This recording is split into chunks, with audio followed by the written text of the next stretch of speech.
नमस्कार, मी प्रीती. आवाज इंडिया मराठीमध्ये आपल्या सर्वांचं स्वागत आहे. तर नजर टाकूया आजच्या टॉप 20 न्यूजवर. महापालिका निवडणुकांसाठी उमेदवारी अर्ज दाखल करण्याचा आजचा शेवटचा दिवस असून राज्यभरात आघाडी युतीच्या जागा वाटपावरून राजकीय हालचालींना वेग आलाय. मुंबई महापालिकेसाठी काँग्रेस वंचित आघाडी वगळता राज्यातील सर्व 29 महानगरपालिकांमध्ये शेवटपर्यंत जागा वाटपाचा तिढा कायम राहिलाय. मुंबई महानगरपालिका निवडणुकांसाठी भाजप आणि शिवसेना शिंदे गट यांच्यात अखेर रात्री उशिरा जागा वाटपावर शिक्कामोर्तब झाला. भाजप 137 तर शिवसेना शिंदे गट 90 जागांवर निवडणूक लढवणार आहेत. पश्चिम उपनगरातील वॉर्ड क्रमांक 5 साठी भाजप शिवसेना शिंदे गट युतीत अखेरच्या क्षणापर्यंत रस्सीखेच सुरू होती. संजना घाडीने ठाकरेंची साथ सोडून शिंदेंच्या शिवसेनेत जाण्याचा प्रयत्न केला, तरी अखेरीस ही जागा भाजपच्या ताब्यात गेली. वॉर्ड क्रमांक 4 शिवसेनेला देण्यात आला असून या वॉर्डसाठी आमदार प्रकाश सुर्वे आपल्या मुलासाठी प्रयत्न करत होते. ठाकरे गटाच्या शिवसेनेने आतापर्यंत 92 उमेदवारांना एबी फॉर्म दिलेत, तर उद्धव ठाकरे गटाची अधिकृत यादी लवकरच जाहीर होणार आहे. एबी फॉर्म वाटपादरम्यान काही उमेदवारांना आनंद तर काहींना निराशा अनुभवावी लागली. किशोरी पेडणेकर यांना अखेर प्रभाग क्रमांक 199 मधून निवडणूक लढवण्यासाठी फॉर्म मिळाला. महाराष्ट्र नवनिर्माण सेनाने मुंबई महापालिका निवडणुकांसाठी आतापर्यंत 37 उमेदवारांना अर्ज वाटप केला. यामध्ये यशवंत किल्लेदार, कस्तुरी रोहेकर, शैलेंद्र मोरे, बबन महाडिक, मुकेश भालेराव यांचा समावेश आहे. मुंबईसह राज्यातील महापालिकांमध्ये मतदान 15 जानेवारी 2026 रोजी होणार असून मतमोजणी 16 जानेवारी 2026 रोजी होईल.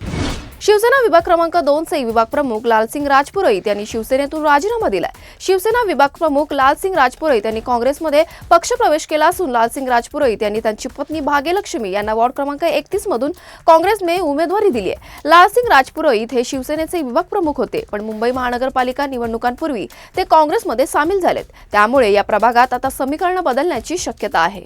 विक्रोळीतील वॉर्ड क्रमांक 123 जो पारंपरिकपणे शिवसेनेचा गड म्हणून ओळखला जातो. भाजपचे स्थानिक आमदार राम कदम यांनी या जागेसाठी अनिल निर्मळे यांना उमेदवारी मिळवून दिली आहे. यावर शिंदे गटाच्या भारती बावदाने यांनी नाराजी व्यक्त करत राष्ट्रवादी काँग्रेसमध्ये प्रवेश केला असून त्यांना वॉर्ड क्रमांक 123 मधील उमेदवारी मिळण्याची दाट शक्यता आहे. त्यामुळे भाजपच्या अनिल निर्मळे यांच्यासमोर मोठं आव्हान निर्माण होऊ शकतं. बोरिवली पूर्वेच्या प्रभाग क्रमांक 13 मधील भाजपच्या माजी नगरसेविका आसावरी पाटील यांनी शिवसेना उद्धव बाळासाहेब ठाकरे गटात प्रवेश केलाय.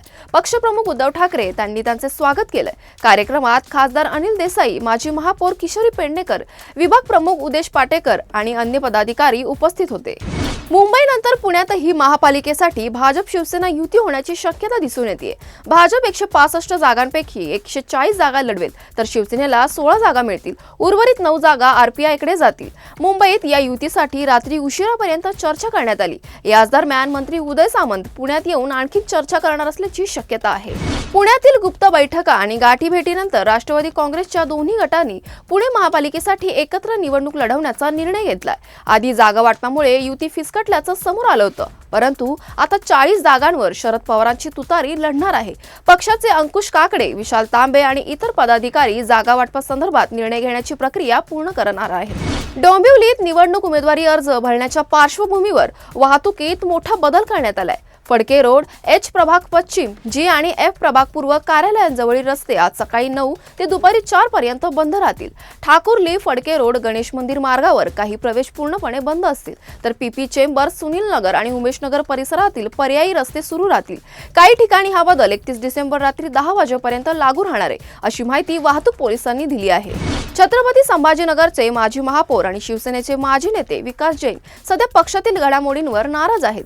अधिकृत माहितीनुसार ते पुढील निवडणूक लढवणार नाहीत असा विश्वास व्यक्त केला जात आहे. विकास जैन हे 2001 आणि 2002 मध्ये शिवसेनेचे महापौर होते. काल झालेल्या जागा वाटपाच्या प्रक्रियेत संजय शिरसाट यांच्यावर नाराजी व्यक्त करण्याचं काम शिवसेना जिल्हा प्रमुख राजेंद्र जंजाळ यांनी केलंय असंही समजतंय. एकूणच पक्षातील निर्णय प्रक्रियेवर आणि हालचालींवर विकास जैन समाधानी नसल्याचं दिसत आहे. पिंपरी चिंचवड महापालिकेच्या प्रभाग क्रमांक 25 मधून अजित पोपट पवार यांनी द जागेसाठी उमेदवारी अर्ज दाखल केलाय. त्यांनी राष्ट्रवादी काँग्रेस पक्षाच्या घड्याळ चिन्हावर अर्ज भरल्यामुळे सर्वत्र चर्चा रंगली आहे. मात्र अजित पोपट पवार यांना पक्षाचा अधिकृत एबी फॉर्म मिळाला नाही, त्यामुळे ते अधिकृत उमेदवार ठरू शकत नाहीत. या घटनेमुळे पिंपरी चिंचवड निवडणुकीत रंगत आणखी वाढली आहे. पालिका निवडणुकांच्या पार्श्वभूमीवर उपमुख्यमंत्री एकनाथ शिंदे यांनी मोठा निर्णय घेतलाय. कलम 17 कायमचं रद्द करण्यात आलंय. आधी या कलमानुसार वांगणी शेलू येथील सरकार सरकारकडून दिलेली घरं नाकारल्यास कामगाराला भविष्यात घरं मिळण्याचा हक्क संपायचा। आता हा नियम हटवल्यामुळे कामगारांना आवडेल ती जागा निवडण्याची आणि घरं मिळवण्याची संधी कायम राहील। सुधारित निर्णय मुंबईतील लाखो गिरणी कामगारांसाठी महत्त्वाचा ठरेल, कारण त्यांना शहरातच हक्काची घरं मिळण्याची संधी मिळेल। भांडूप स्टेशनजवळ सोमवारी रात्री 10 वाजताच्या सुमारास एका इलेक्ट्रिक बसने रस्त्यावरच्या 4 निष्पाप नागरिकांना चिरडून ठार केलं। यामध्ये 13-14 जखमी झाले असून काहींवर रुग्णालयात उपचार सुरू आहेत। अपघाताचा सीसीटीव्ही फुटेज समोर आलाय। जखमींना राजेवाडी आणि अग्रवाल रुग्णालयात दाखल केलं गेलं असून चालकाला ताब्यात घेतलं असल्याची माहिती पोलिसांनी दिली आहे। राज्यातील माझी लाडकी बहीण योजनेत कुटुंबाचं वार्षिक उत्पन्न 2.5 लाखांच्या आत असलेल्या महिलांना दर महिन्याला 1500 रुपये मिळतात, परंतु योजनेचा लाभ सुरू ठेवण्यासाठी ई-केवायसी अनिवार्य आहे। मंत्री अदिती तटकरे यांनी ट्विट करून महिला लाभार्थींना आवाहन केलंय। लाडक्या बहिणींनो, मुख्यमंत्री माझी लाडकी बहीण योजनेचा लाभ अखंड सुरू ठेवण्यासाठी ई-केवायसी प्रक्रिया पूर्ण करणं अत्यंत आवश्यक आहे। 31 डिसेंबर 2025 ही अंतिम तारीख आहे।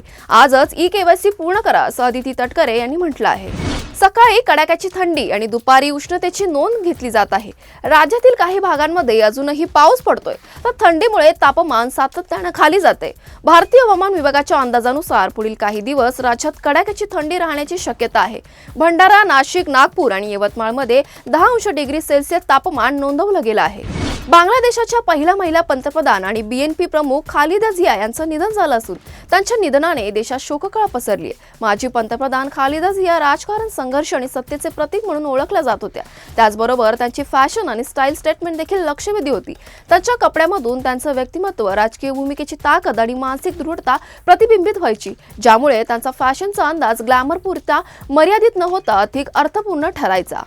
भारत 2026 मध्ये न्यूझीलंड विरुद्ध 3 सामन्यांची वनडे मालिका 11 ते 18 जानेवारी दरम्यान खेळणार आहे। अद्याप टीम इंडियाचा अधिकृत संघ जाहीर झाला नसला तरी निवड समिती ऋषभ पंतला विश्रांती देऊन ईशान किशनला संघात संधी देण्याचा विचार करते। ईशानला नुकतीच T20 वर्ल्ड कप आणि T20 मालिकेतही स्थान मिळालं आहे। भारतीय महिला क्रिकेट संघाची सलामीवीर स्मृती मानधना वर्ष 2025 मध्ये मोठ्या रेकॉर्डच्या उंबरठ्यावर आहे। श्रीलंकेविरुद्ध चालू असलेल्या T20 मालिकेच्या 4थ्या सामन्यात तिने 80 धावांची जोरदार खेळी केली असून जागतिक क्रिकेटमध्ये 10,000 धावांचा टप्पा ओलांडणार आहे। यंदा स्मृतीने 3ही फॉर्मॅटमध्ये एकूण 1703 धावा केल्या असून महिला क्रिकेटमध्ये हा आकडा कुणालाही गाठता आला नाही। पुरुष आणि महिला दोन्ही संघांमध्ये सर्वाधिक धावा करणारी जागतिक खेळाडू होण्यासाठी तिला फक्त 62 धावा उर्वरित आहेत। प्रत्येक चेहऱ्यामागे एक मुखवटा असतो आणि त्या मुखवट्यामागे दडलेली असतात असंख्य रहस्य। अशीच थरारक आणि चक्रावून टाकणारी कथा घेऊन येतोय मराठी रहस्यपट केस नंबर 73। ना चेहरा, ना निमित्त, 4 खून आणि 0 पुरावे या टॅगलाईन सह प्रदर्शित झालेलं मोशन पोस्टर प्रेक्षकांसमोर अनेक प्रश्न उभे करणार आहे। लायलॅक मोशन पिक्चर्स आणि डस्ट स्टुडिओज निर्मित हा चित्रपट जानेवारीत प्रेक्षकांच्या भेटीला येणार आहे। चित्रपटाचं दिग्दर्शन केलंय डॉक्टर मिलिंद मुक्तेश्वर आपटे यांनी। या रहस्यपटात अशोक शिंदे, राजसी भावे, शैलेश दातार, नंदिता पाटकर आणि पियुष आपटे यांची तगडी स्टार कास्ट पाहायला मिळणार आहे। अशाच महत्त्वाच्या बातम्या बघण्यासाठी पाहत राहा आवाज इंडिया मराठी।